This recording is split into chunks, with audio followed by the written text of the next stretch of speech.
আচলতে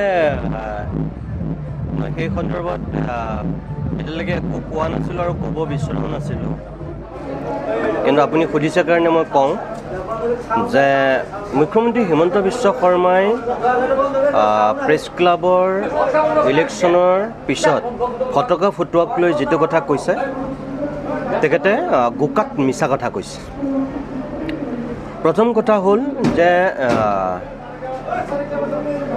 মই তেখেতক প্ৰত্যাহ্বান জনাইছোঁ। তেখেতে যে কৈছে যে এজন এডিটৰে প্ৰথমে ফটকা ফুটাবলৈ সকলোকে মানা কৰিলে, কিন্তু তাৰপিছত তেখেতৰ হাউচটোৰ যেতিয়া মানুহ প্ৰেছ ক্লাবৰ নিৰ্বাচনত জয়ী হ'ল তেওঁ নিজেই বোমা ফুটাই দিলে। মই তেখেতে প্ৰেছ মিটত সেই বক্তব্যটো কোৱা দেখিছোঁ, কিন্তু মই কোনো ৰিয়েক্ট কৰা নাছিলোঁ এইকাৰণে যে অসমৰ মানুহ ইমান তেখেতে ভবাৰ দৰে বুৰ্বক নহয়, মূৰ্খ নহয়, আৰু তেখেতে কি চাতুৰ্যত সেই কথাটো কৈছে মই ভাবোঁ অসমৰ বিবেকবান মানুহে গম পায়। তথাপিও মই আপোনালোকে সুধিছে কাৰণে মই কওঁ যে গুৱাহাটী প্ৰেছ ক্লাবত নিৰ্বাচনৰ ফলাফল ওলোৱাৰ দিনা যেতিয়া পিছৰ ফাললৈ কোনোবাই বোমা ফুটাইছিল, ময়ো তেতিয়া ভাবিছিলোঁ যে সাংবাদিক ইমান অধম হ'ব পাৰেনে, ইমান নিধক হ'ব পাৰেনে, কোন সাংবাদিকে এই কামটো কৰিছে মই নিজেও ভাবিছিলোঁ।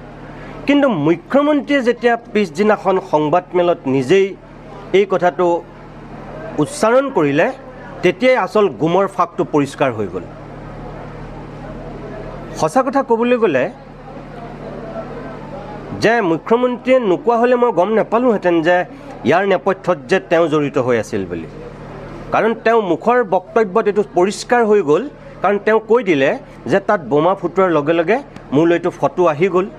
মই এতিয়া তেখেতক চেলেঞ্জ কৰিছোঁ, আপোনাৰ তাত যিহেতু ফটো আছে, আপোনাৰ যদি দম আছে তেতিয়াহ'লে আপুনি দেখুৱাওক যে তাত এখন ফটোত যদি মই আছোঁ, মোৰ প্ৰতিদিন টাইমৰ এজন সাংবাদিক যদি তাত জড়িত আছে, আপোনাৰ যদি দম আছে তেতিয়াহ'লে আপুনি দেখুৱাওক, মই চাওঁ।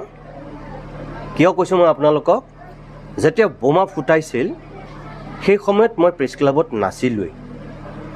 ৰিজাল্ট আনুষ্ঠানিকভাৱে ঘোষণা হোৱাৰ আগতে মই গুচি আহিছিলোঁ মোৰ সকলোকে অভিনন্দন জনাই, যিহেতু এটা নিৰ্বাচনী প্ৰক্ৰিয়াৰ মাজত গোটেই কামটো হৈ আছিল, তেওঁলোকক সময় লাগিছিল চাগে আনুষ্ঠানিক ঘোষণা কৰিবলৈ, গতিকে মই তাৰ আগতে যিহেতু গমেই পালোঁ আমাৰ প্ৰাৰ্থীকেইজন জয়ী হ'ল, মই তেওঁলোকক মাত্ৰ অভিনন্দন জনাবলৈ গৈছিলোঁ, জনালোঁ, আৰু তাৰপিছত মোৰ গাটো যিহেতু ভাল নহয় মই গুচি আহিলোঁ। ঘৰত মই থকাৰ অলপ সময়ৰ পিছত মোৰ প্ৰেছ ক্লাবৰ পৰা মোৰ সহকৰ্মীয়ে ফোন কৰিছে যে ইয়াত কোনোবাই বোমা ফুটাইছে ছাৰ। মই আহোঁতেই মই তেওঁলোকক কৈ আহিছিলোঁ, ইয়াত আকৌ কোনোবাই চাবা দেই, বেছি উৎপাত কৰিব, বদনাম হ'ব, তোমালোক কিন্তু সোনকালে ঘৰা ঘূৰি গুচি যাবা। মই আহোঁতেই কৈ আহিছিলোঁ, কিন্তু কোনোবাই যে বোমা ফুটাব সেইটো মোৰ মগজুৰ চিন্তাৰ বাহিৰত আছিল। তেতিয়া মই ক'লোঁ যে কোনে বোমা ফুটাইছে, তোমালোকে চোৱা তেনেহ'লে। কৈছে নহয় আমি ভিতৰতহে আছোঁ, ইয়াত আছোঁ, কিন্তু বাহিৰত চাউণ্ড ওলাইছে।